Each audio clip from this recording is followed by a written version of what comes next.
Hello, everyone. Today we are discussing Yuval Harari's 21 Lessons for the 21st Century. Specifically, we are looking at chapter 19, Education. And in this chapter, Harari discusses the effects of technology on education and the educational system. We are going to discuss in depth, and let's start with the subtitle for this chapter. Change is the only constant. And let's analyze this. Here we have this idea that we cannot be fixed to the past, right? In the past, in past educational systems, we have used precedent to guide us. Here in the 21st century, Harari claims that precedent is a bad guide because we have gone into an unprecedented area. Okay, we are in an unprecedented time period. Okay, I'm going to read a little from page 263. Harari states, "Today it is more difficult than ever before because once technology enables us to engineer bodies, brains, and minds, we will no longer be able to be certain about anything, including things that previously seemed fixed and eternal." Right? And so in this passage, Harari claims that we are in an era where we're going to be genetically modifying our brains, right? We're coming into an era where we will be able to implant computer chips so that we have all information readily available to us, not even by typing it into a screen, but perhaps simply by thinking about the information, we will know the information.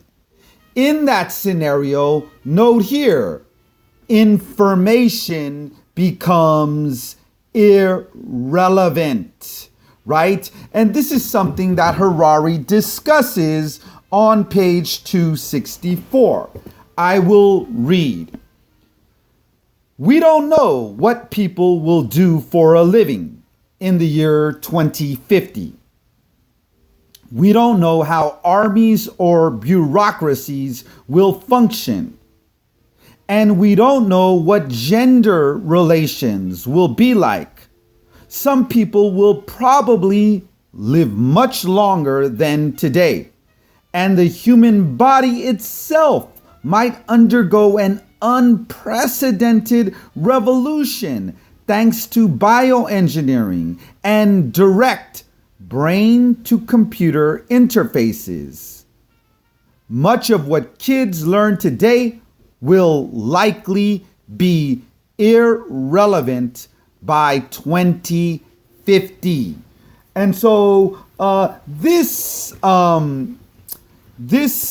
hypothesis is providing sustenance for this idea that education must constantly evolve, right? So I'll bring up some examples right now. We don't need to study for tests anymore, right? I'll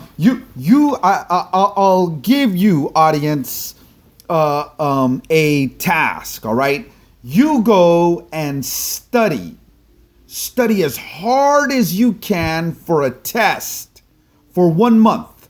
Okay, all right? And I will not study even 1 minute. You study 10 hours a day for 1 month for a test, and I will not study for 1 minute. All I ask is this: let me use my phone, my smartphone. And who do you think is going to do better in that multiple choice test? You, who has studied for 10 hours a day for 30 days, for 300 hours, right? Okay. Or is it going to be me, who has not studied, but who has technology at his disposal, right? I'll let you answer that, okay? And I'm going to predict that I know what your answer is, right? That I, who have not studied, is going to do better than you who has studied. I'm going to do better because I have technology, right? And so here we have this idea that information may become irrelevant, right? I'm going to read from page 265. In such a world, the last thing a teacher needs to give her pupils is more information. They already have far too much of it. Instead, people need the ability to make sense of information, to tell the difference between what is important and what is unimportant. And above all, to combine many bits of information into a broad picture of the world. So nowadays, it's not so much about memorizing information or knowing information. It's about being able to synthesize information, to make sense of that information, and then to apply that information to a new world problem. Now, compare and contrast the old ideology of education with what may be the new ideology of information.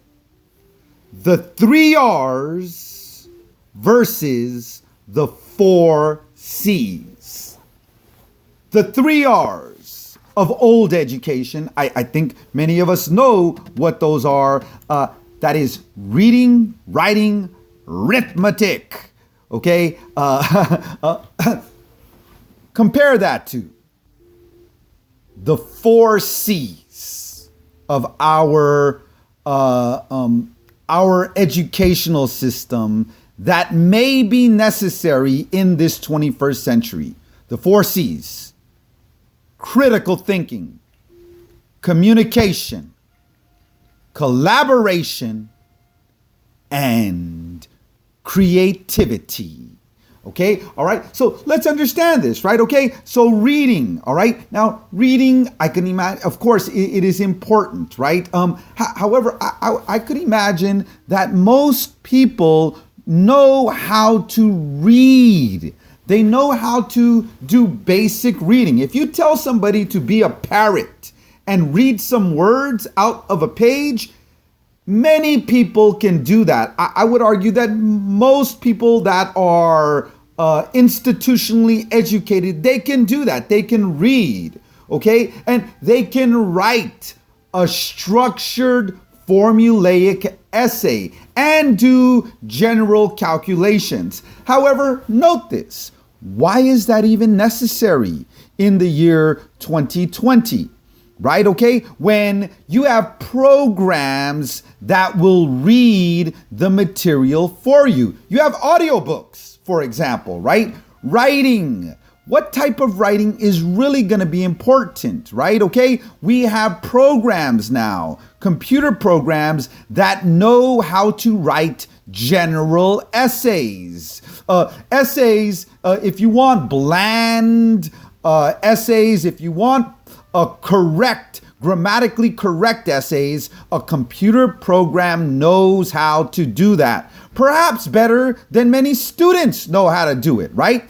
What good are calculations, right? When I have a supercomputer inside of my pocket. And in the future, I will have a supercomputer implanted into my brain that can do calculus at any moment, right? Okay? And so Harari is asking us to entertain a new type of education, right? One where critical thinking is important. It's not just about being able to read, right? Like a parrot can repeat someone else's words, but it's about being able to read that information and critically think about it.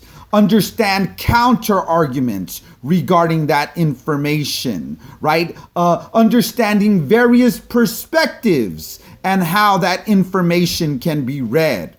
Being very critical in your own mind, okay? All right? Being able to communicate with other people, right? Instead of thinking of communication as student professor, right? A lecture format, right? Or, I'll bring up another idea here, right? The common public speaking class where a person stands up with notes and, addresses a crowd. I think we know in your life that's rarely gonna happen. Most likely, you're gonna have to collaborate with people. You're gonna have to know how to communicate, not from an I to they kind of format, but a person to various person type of format, right?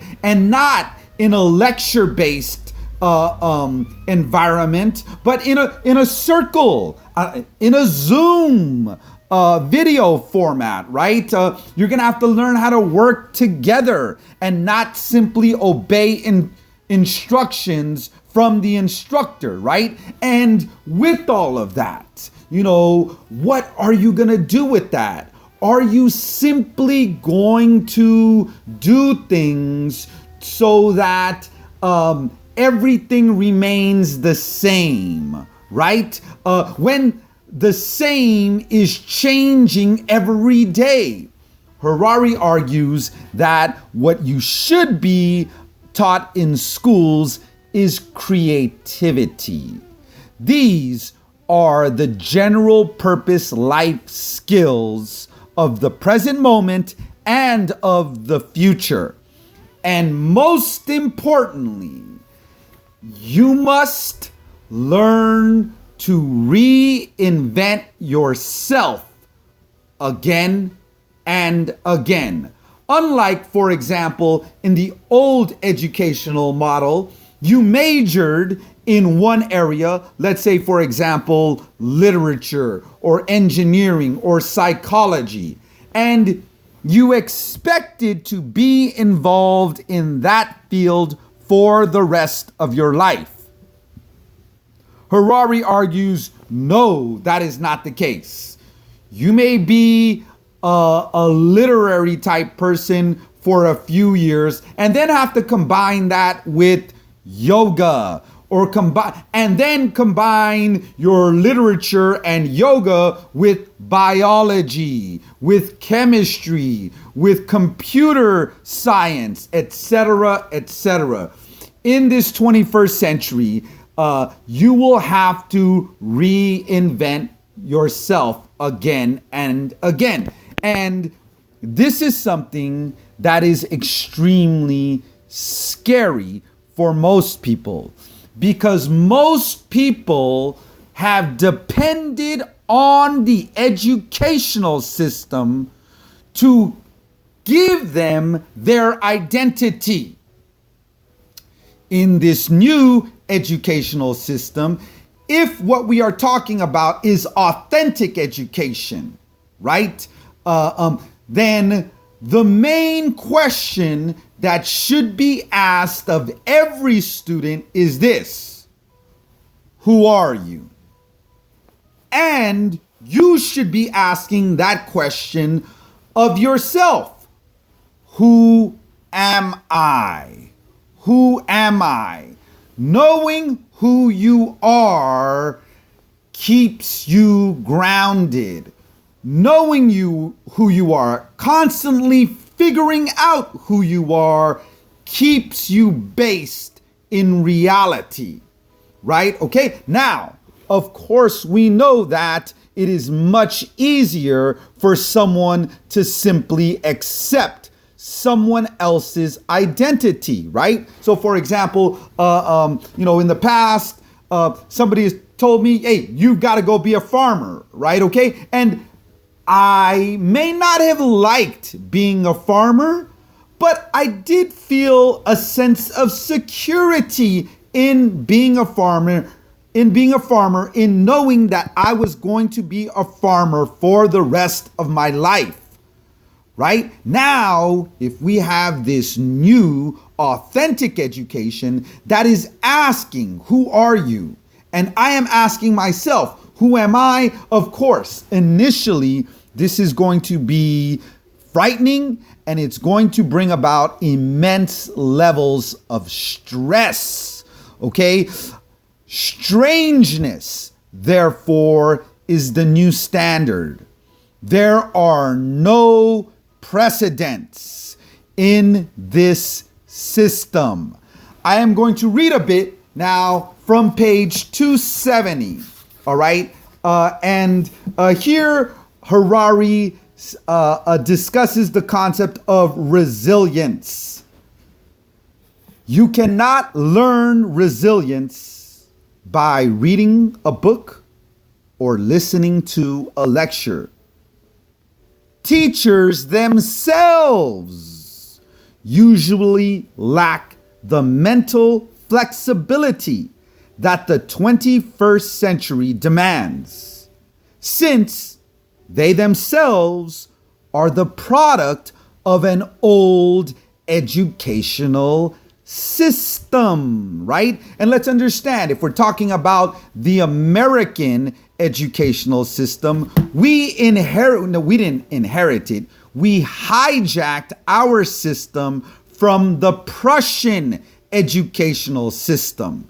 And the Prussian educational system, it revolved around creating soldiers out of its student body. We hijacked that system here in the United States, and we did not necessarily want to create soldiers.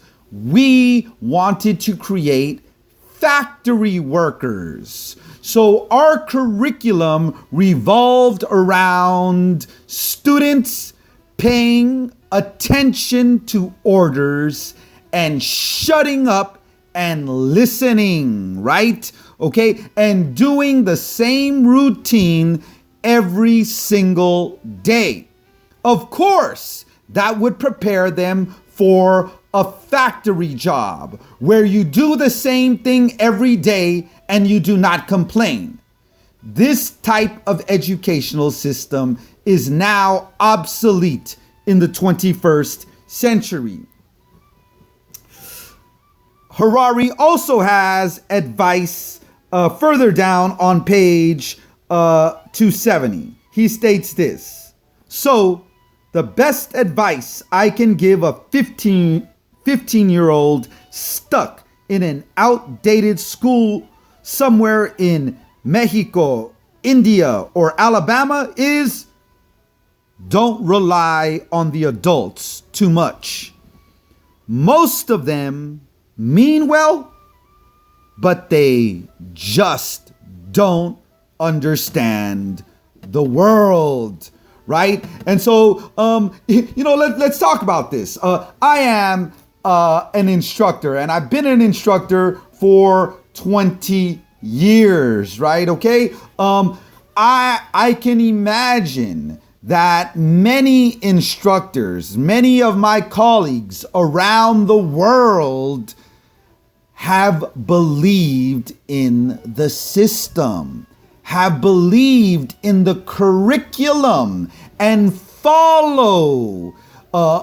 strictly follow the course outline. The general idea that education is good, right? And why is it good? Because it's written down there that it's good. It's good because I'm smart, and people who made up this system are smart, right?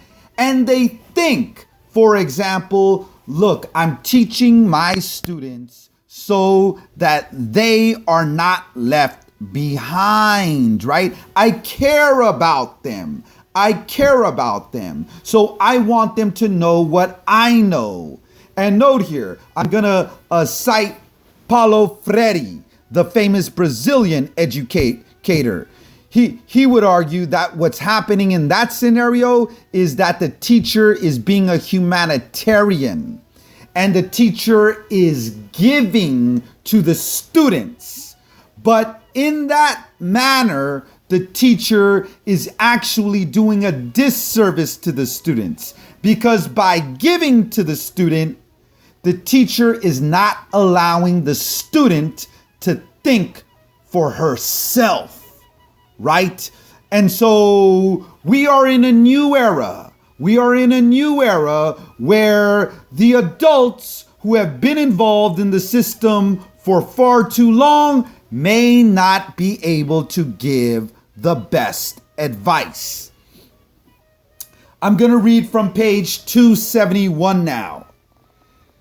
Technology isn't bad.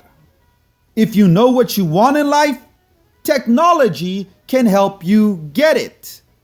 But if you don't know what you want in life, it will be all too easy for technology to shape your aims for you and take control of your life, especially as technology gets better at understanding humans.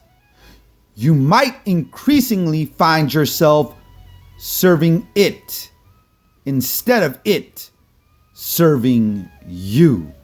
Okay, this is a point that Harari visits again and again, right? And in this passage, he is claiming that you must know yourself very well in this era. It's always been important for you to know yourself. But right now,